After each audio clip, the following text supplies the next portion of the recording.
Tuesday evening, everybody. I mean, listen, Tuesday I don't think is the best day of the week in terms of the calendar anyway, but this Tuesday, I don't think it could have been much nicer. Look at the Richmond Preserve camera right now. It's been absolutely gorgeous with that perfect blue sky all day long here. Just starting to see the colors changing on the horizon as we get a little closer to sunset, which at this point is just about 6:48 p.m.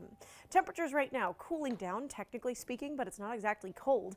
We're at 54 degrees in Taunton and in New Bedford, 56 in Smithfield and in Providence, 50 on the nose for Newport and North Kingstown, and 47 in Block Island, 49 in Westerly. All things considered, even though we're technically on the downward trend here, we are still above average, and I hope you have enjoyed this day and these temperatures being so mild.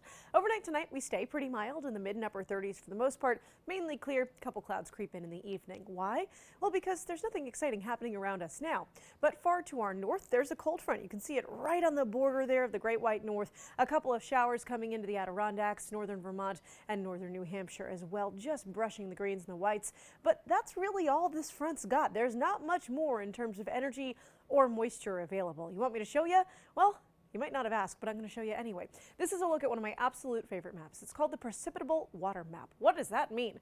Well, this is basically like if you took a column of the atmosphere, you wrung it out like a washcloth, and you measured how much water came out of that column. Remember, as meteorologists, we don't just look at things horizontally, but vertically as well when it comes to atmospheric conditions. Now, this shows you that there's not much moisture in that column, regardless of where you are here around New England and really the Northeast on the whole. This is as our front comes through, and you can see the colors change ever so slightly, but that moisture content is still very low. So basically what I'm saying here is it stays pretty dry, maybe a cloud or two, but the biggest impact our front will have is the air that comes afterwards. It's going to be a little cooler.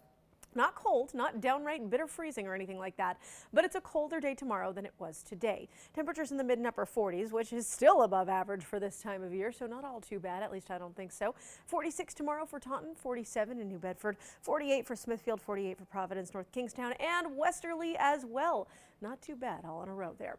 Now, I think the more eventful part of the forecast comes tomorrow night. Not only does it get cloudier later in the evening, but we also have our next disturbance coming through, and this one has a little more oomph to it, a little more energy here.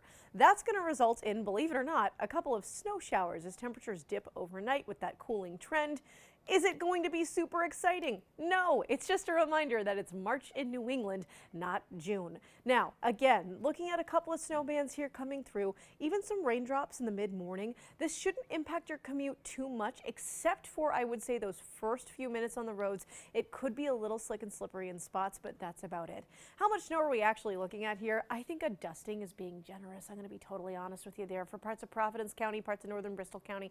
So if you live in Taunton, if you live in Easton, if you live in Providence or Woonsocket, just know it might be a little slick on the roads, but that's all she wrote, folks. As we move to Saturday, Newport St. Patrick's Parade kicking off and looking pretty good. More clouds on Saturday. It's not going to be a gorgeous looking day, but it won't feel too cold. Temperatures in the upper 40s as the parade begins, and then I think we get to the mid 50s by the afternoon. Here's a look at that 7-day on the whole, showing you that St. Patrick's Day itself not quite as pretty as we not just see some clouds, but some remaining showers from our next big storm system. This will bring a heavier rain from Sunday into Monday morning.